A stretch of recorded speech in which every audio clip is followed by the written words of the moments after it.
How's it going, everybody? Welcome back to the channel.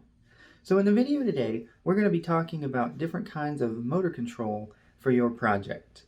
This is going to actually be a two-part series, so this is going to be part one. So without further ado, let's get over to the bench and get started.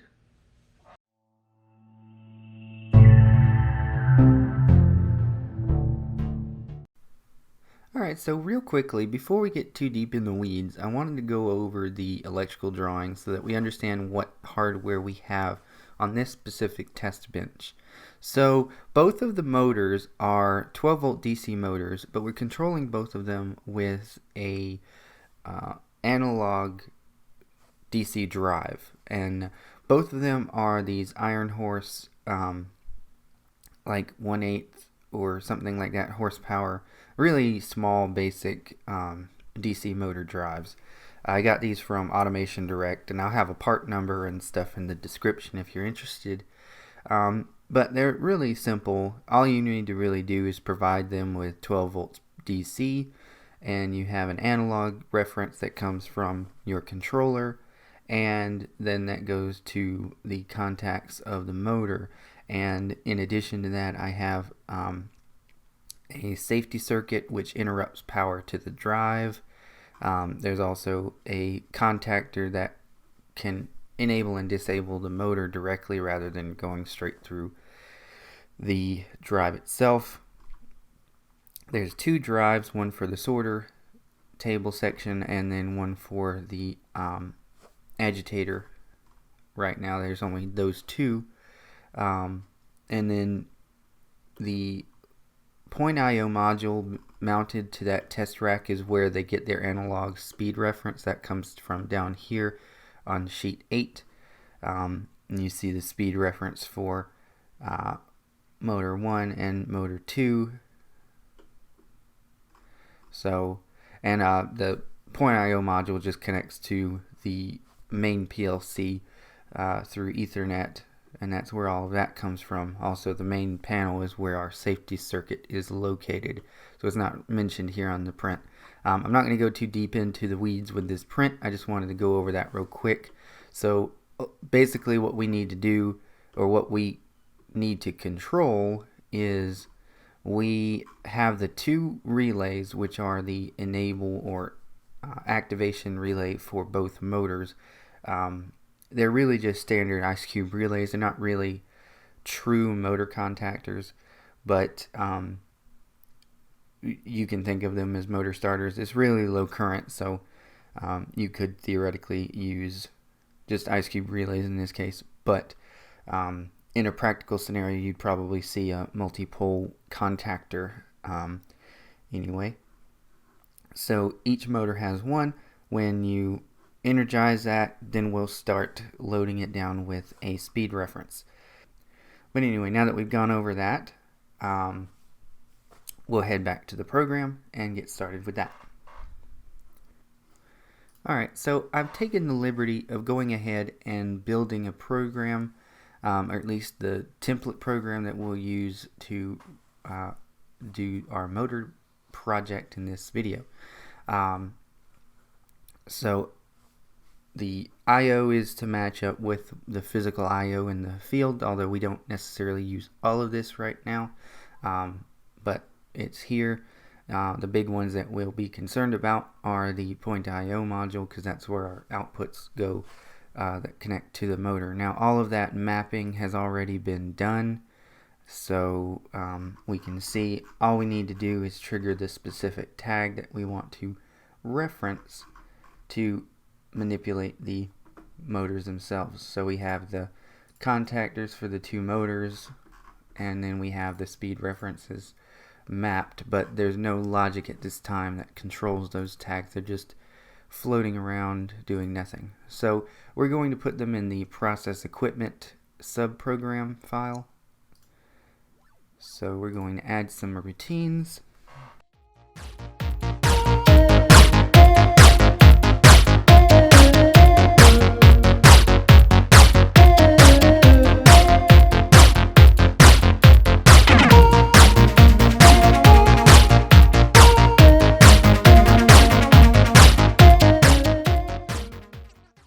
Alright, so let's talk about what kind of control you could have with a motor.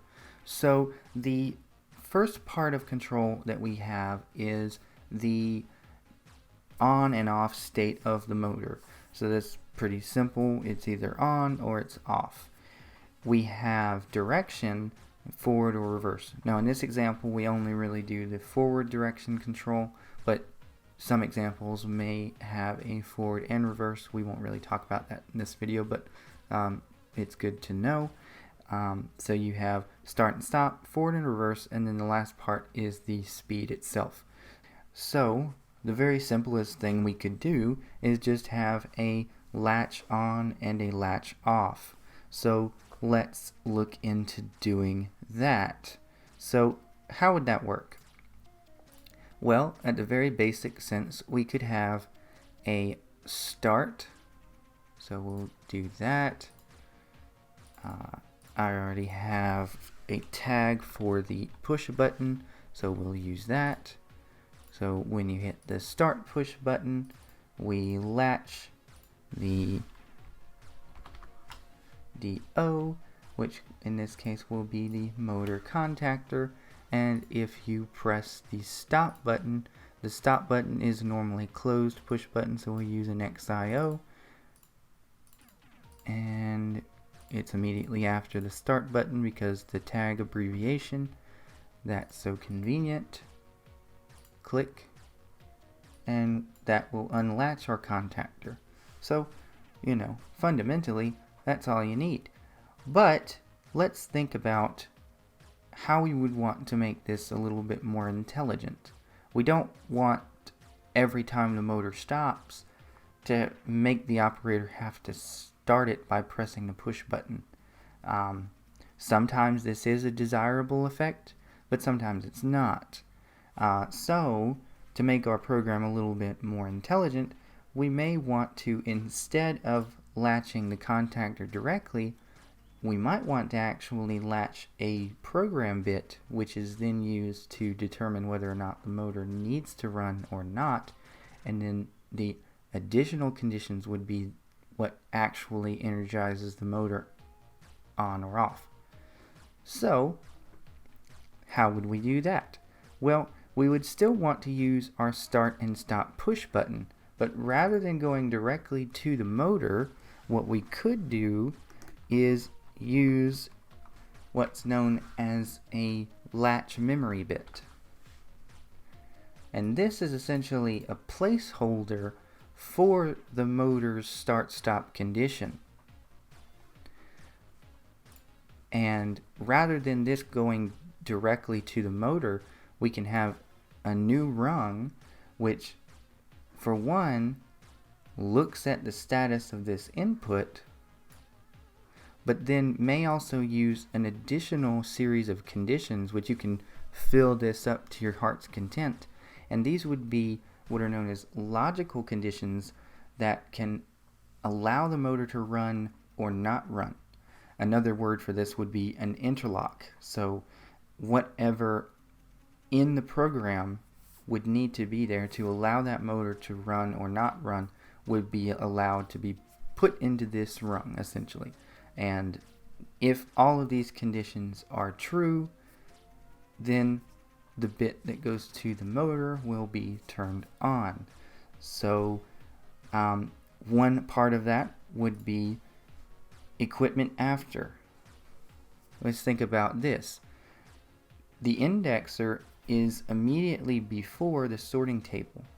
If the sorting table itself stops rotating or is no longer running by the program, then we really shouldn't be loading more marbles into that indexer, because at some point the chute will get full and jam up, and it actually jams up pretty quickly.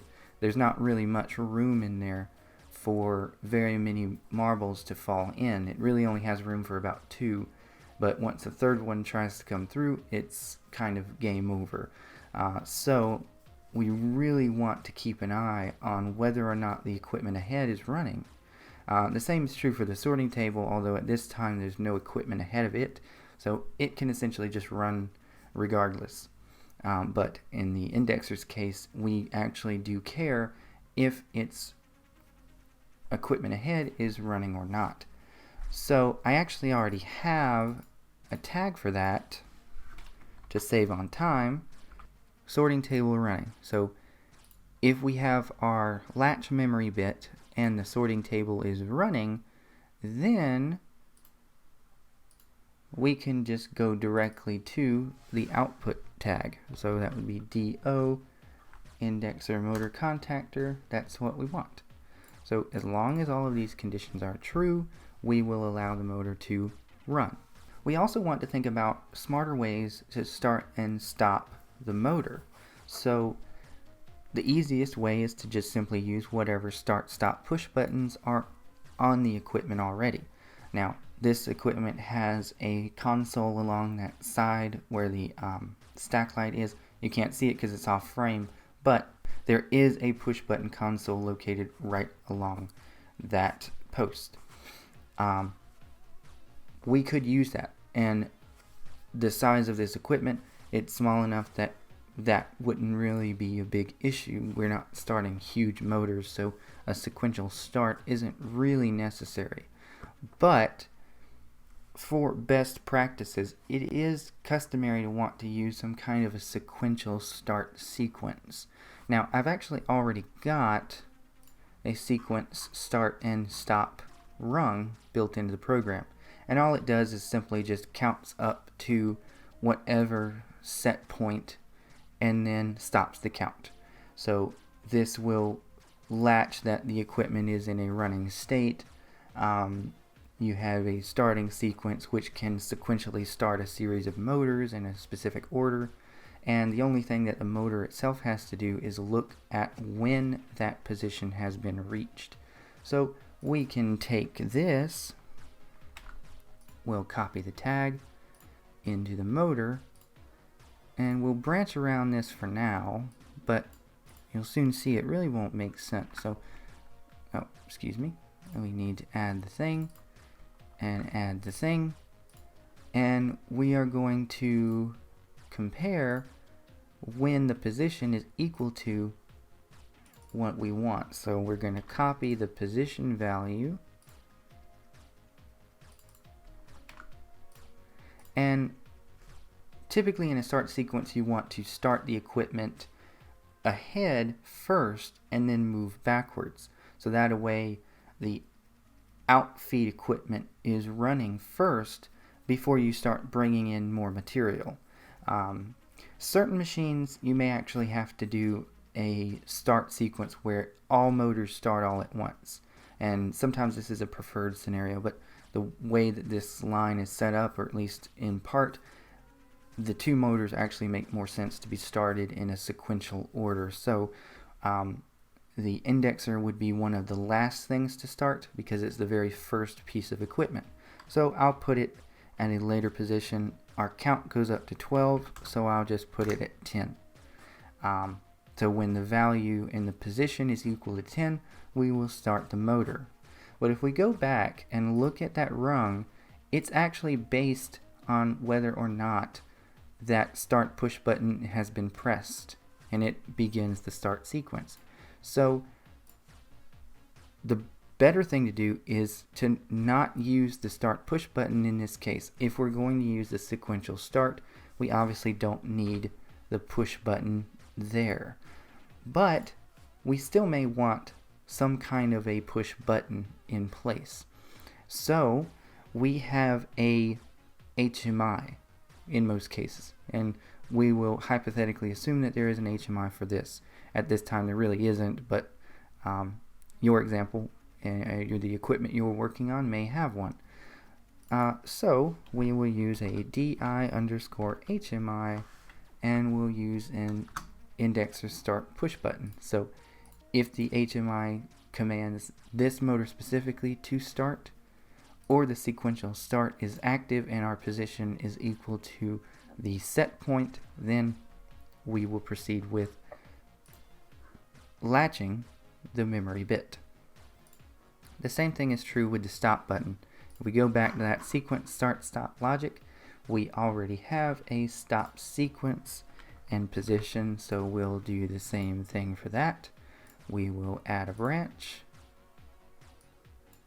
and we will add a thing,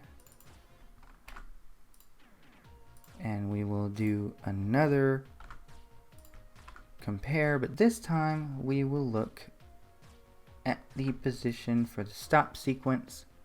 Go back, I'm gonna paste that in there, and with a stop sequence you typically want to go the other way.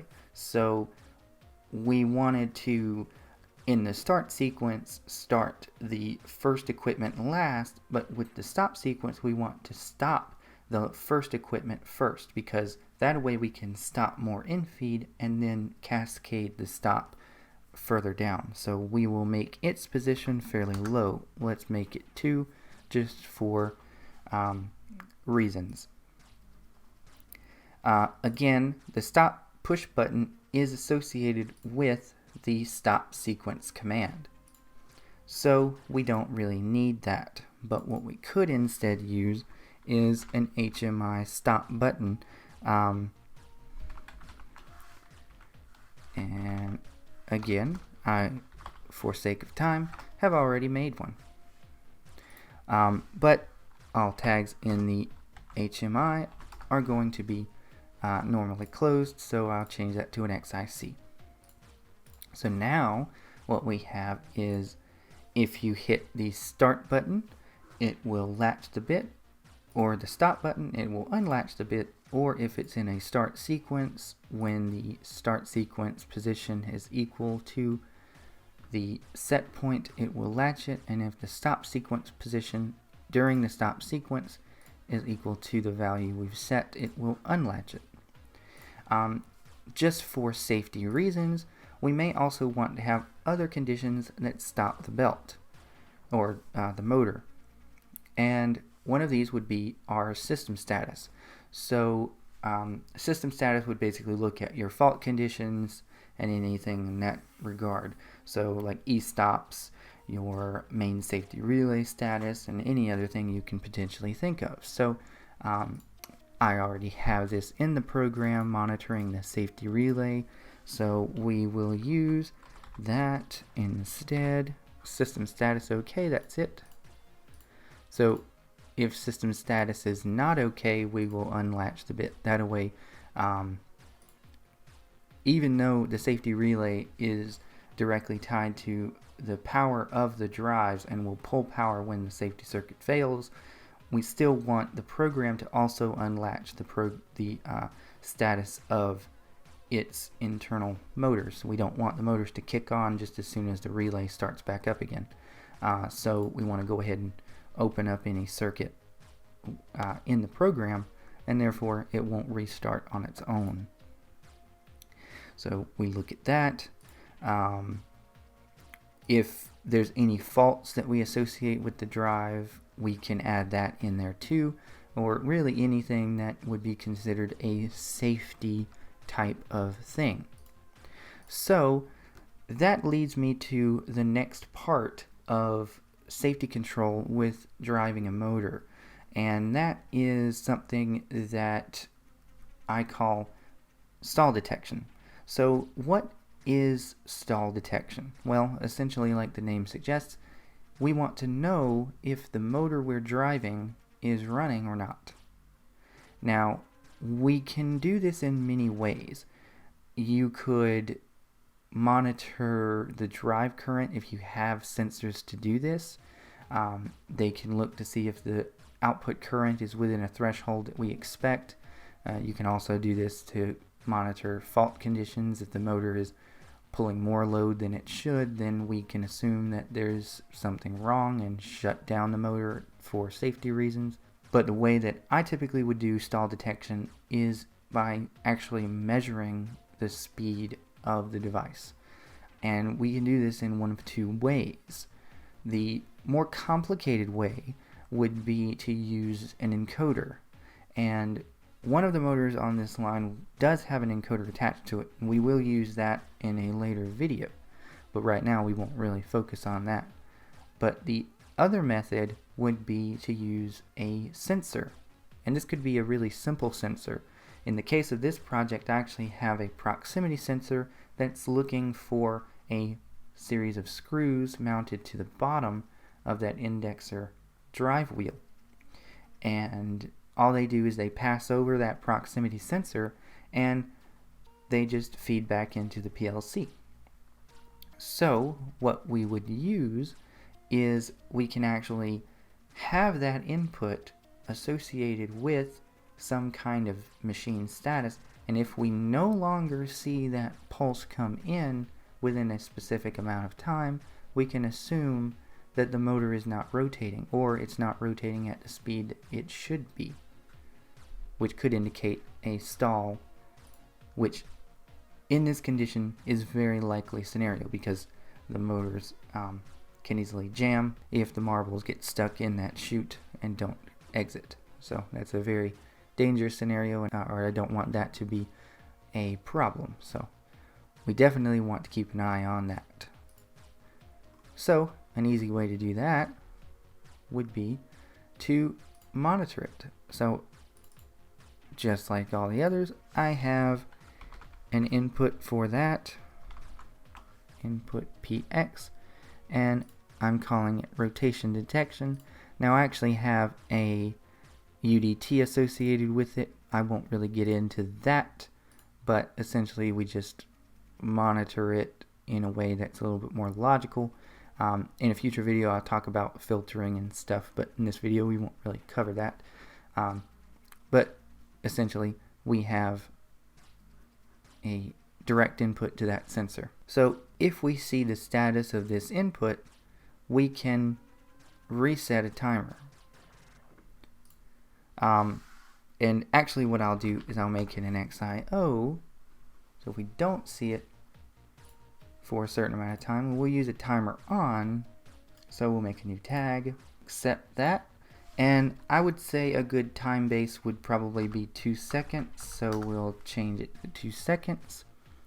So the way this should work is the timer will continue to count, but when we see the input from that sensor, it's going to turn this bit off, which is going to stop the counter. And the way that timer on works is if it is no longer energized, the value of the accumulated number goes to 0 and it essentially resets the timer. And then what we can do is, if the timer completes, we'll just branch around that and use this, but then use the done bit. Then we can trigger a fault.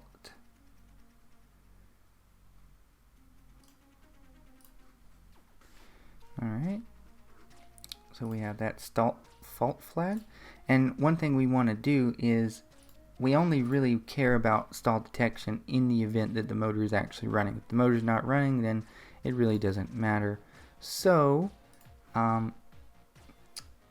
what we can do is use this,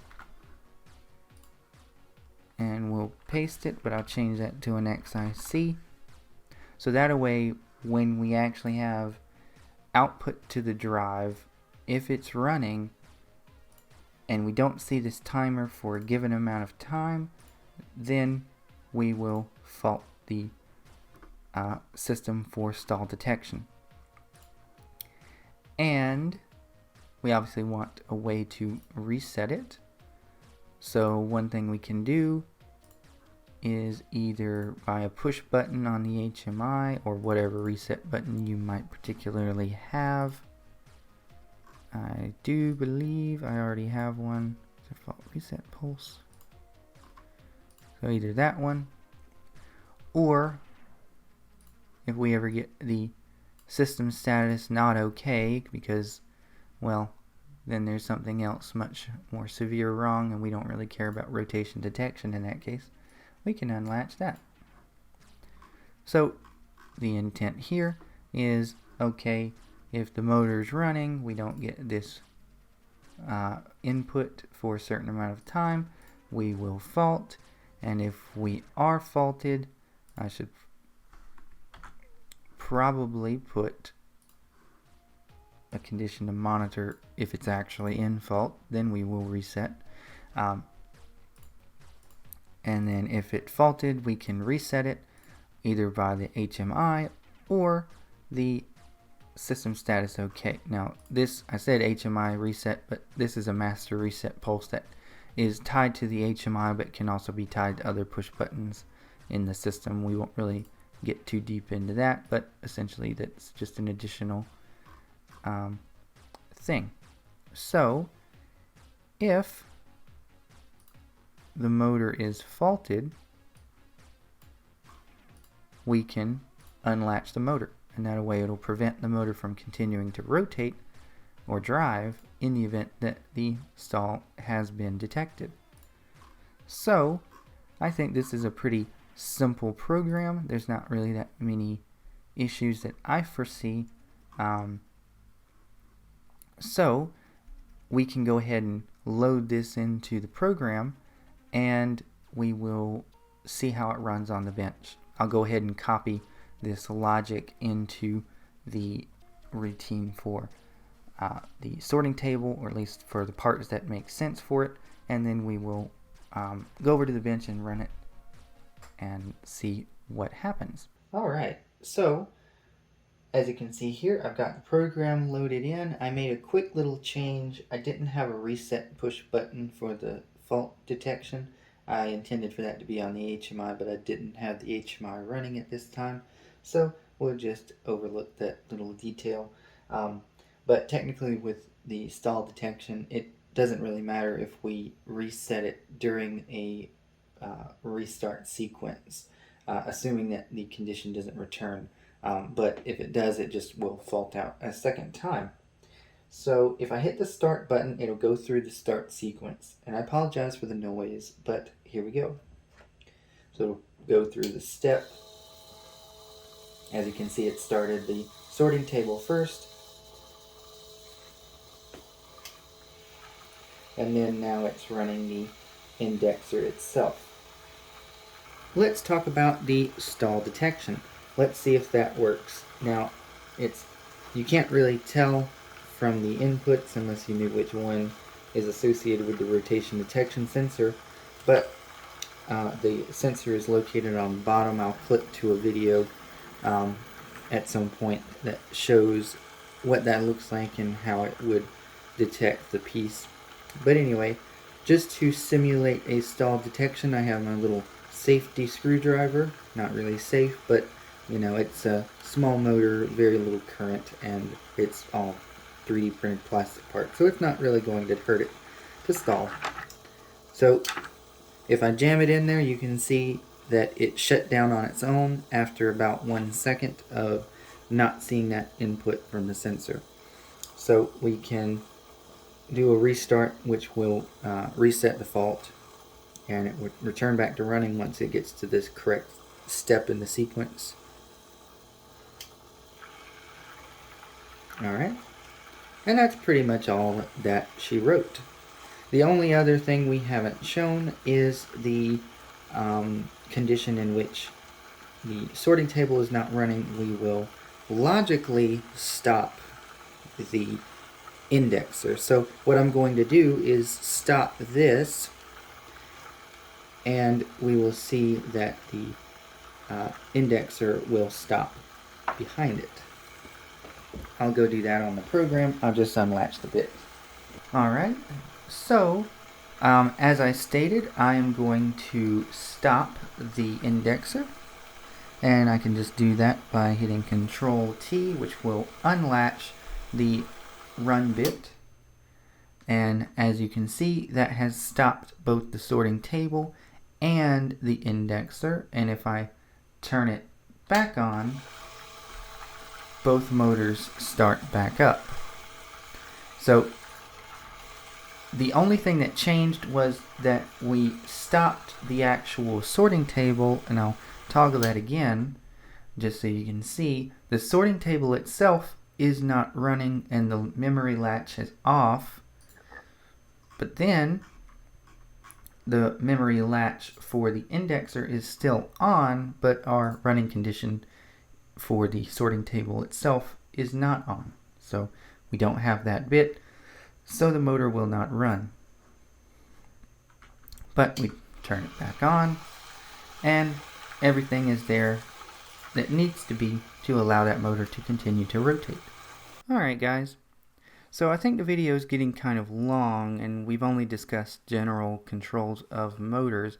My original plan was to do the speed control in this lesson in addition to doing the start and stop control. But the speed control is going to be one that's a little bit more involved, and this video is already quite long. So I'm going to break it up into two parts. So this is going to be part one, where we just talk about the start-stop control and basic stuff like that. And then in the next video we'll talk about the speed control and how to control acceleration and deceleration in the program. Anyway, I think that's going to be all for today, guys. I hope that you found that educational and informative, and maybe you'll be able to incorporate some of that into your projects in the future. Now, of course, most of this is still rather simple. I didn't really get too deep in the weeds on how to in a more advanced way how to control motors. There's a lot more that I kind of just glossed over, but in a way I just wanted to kind of give some examples of how you could best control motors in a more logical way than just, simply latching a bit on and off, that you actually have a little bit more control when it comes to, logically starting and stopping and interlocking between one motor and the next, and also detection of fault conditions. So I hope that you guys found this video informative, and if you did, please give it a big thumbs up. And if you like content like this and you want to see more videos and you want to see part 2 where we talk about speed control, then I highly encourage you to hit the subscribe button and be sure to hit the bell icon so that you get notified when more videos come out. And I hope to see you on the next one, guys. Anyway, I hope you guys have a great day, and I'll see you next time.